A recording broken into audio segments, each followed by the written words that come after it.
UK Foreign Secretary David Lammy wrapped up a visit to India with a strong diplomatic push to deepen the comprehensive strategic partnership between the two nations. The visit was marked by a series of meetings with top Indian leaders, signifying a renewed focus on expanding trade, strengthening security cooperation and addressing shared global challenges. Union Minister Piyush Goyal described his meeting with Lammy as fruitful, with both sides discussing ways to unlock the full potential of the bilateral relationship, particularly in trade and investment. Now, a day earlier, Prime Minister Narendra Modi also welcomed David Lammy and appreciated his substantive contribution to the growing India-UK partnership. Lammy, in a post on X, thanked the Prime Minister for the warm reception, calling for continued efforts to celebrate the living bridge between the two nations and to deliver growth and security. Well, External Affairs Minister S. Jaishankar also held detailed talks with the visiting dignitary. In a statement, Jaishankar said the conversation touched on the sides made in the strategic partnership, counter-terrorism efforts and cooperation in multilateral fora. Now, both ministers reaffirmed their commitment to combat terrorism following the recent terror attack in Pahalgam that claimed several lives. David Lammy also extended the UK's condolences and expressed solidarity, calling for a comprehensive approach to tackling terrorism. During his visit, David Lammy also reiterated the UK's support for the ongoing India-UK Free Trade Agreement negotiations and spoke about new collaboration in education, climate action and technology. His visit, the first since taking office, is being seen as a step towards ushering in a new era in India-UK ties, rooted in shared values, mutual respect and common aspirations on the global stage. Well, we have a very special guest joining us this morning. We have Mr. Jayant Dasgupta, former Indian ambassador to the WTO. Mr. Dasgupta, thank you so much for taking the time. Let's first understand the India-UK relationship and then let's move on to India-US, because it's been a month since India has signed the FTA negotiations, not signed but discussed and closed the FTA negotiations with the UK. And we have exactly a month to go for the July 9th deadline on US tariffs. First up, talk to us about the growing significance of India and UK trade.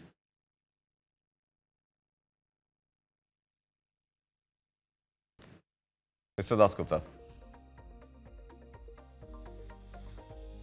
All right, we will try and bring Mr. Jayant Dasgupta, former Indian ambassador to the WTO, back with us. But first up, let's also look at the one-month deadline that kickstarts today. The countdown has begun for July 9th tariffs, and that is India and US, which are yet to agree on or close the negotiation on bilateral trade, which is expected to finally go ahead and be concluded by fall of 2025. So exactly a month to go. July 9th is the tariff deadline that has been set by US President Donald Trump.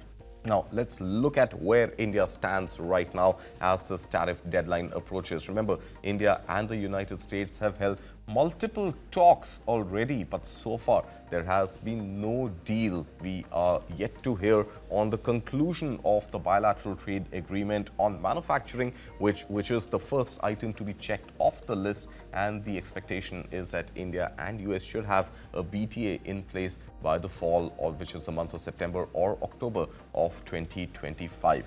Now remember, India's Commerce and Industry Minister Piyush Goyal had met Howard Lutnick in the month of May on his visit to Washington. India and US also, as I told you, hope to conclude the BTA by October this year.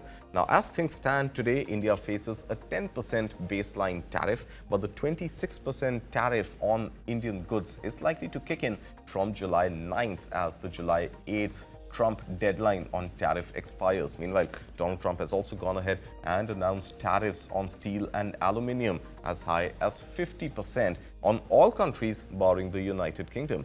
Meanwhile, there's also the contentious auto and auto components tariff at 25%, which has been announced, which is likely to come into effect again on the 9th of July. Mr. Jayant Dasgupta continues to be with us. Mr. Dasgupta, talk to us about the one-month deadline for which the countdown has already begun. We aren't really anywhere close to signing a deal with the US. There were talks at one point that India will potentially be the first country to go ahead and sign a trade deal with the US, but it seems that China and UK have beaten India to it. And with a month to go, what are we expecting on tariffs as they are likely to kick in on July 9th? The scenario is still quite unclear at the moment because apart from stray comments which are emanating from President Trump and Howard Lutnick and a few other US administration functionaries, nothing concrete is available. As far as India is concerned, from the Indian side, I think efforts are being made, earnest efforts are being made. Let's also look at India's free trade agreements and other trade negotiations with other blocs and other countries. Now remember, India and the United Kingdom have already gone ahead and concluded the free trade agreement talks. Now remember, this becomes pivotal even as David Lammy spent the weekend here in India, and this comes exactly a month after India and UK have concluded trade talks. Well, that's not just the only FTA in question. Now remember, the India-European Union FTA and those negotiations are also expected to close by the end of calendar year 2025. Now, EU, by some accounts, is India's sixth largest trading partner, and an FTA which is going to enable smoother and cheaper flow of goods between the two countries, or rather one bloc in one country, is likely to augur well for the Indian economy. But again, it is end of 2025. We still have more than half a year to go before we hear anything on that. In addition to that, there is also India's TEPA, which has been signed with the European Free Trade Area. Now, this is also including Switzerland as one of the major blocs, and there is a likelihood that this TEPA is going to indeed yield to some positive inflows on foreign direct investment as well as trade between India and the EFTA.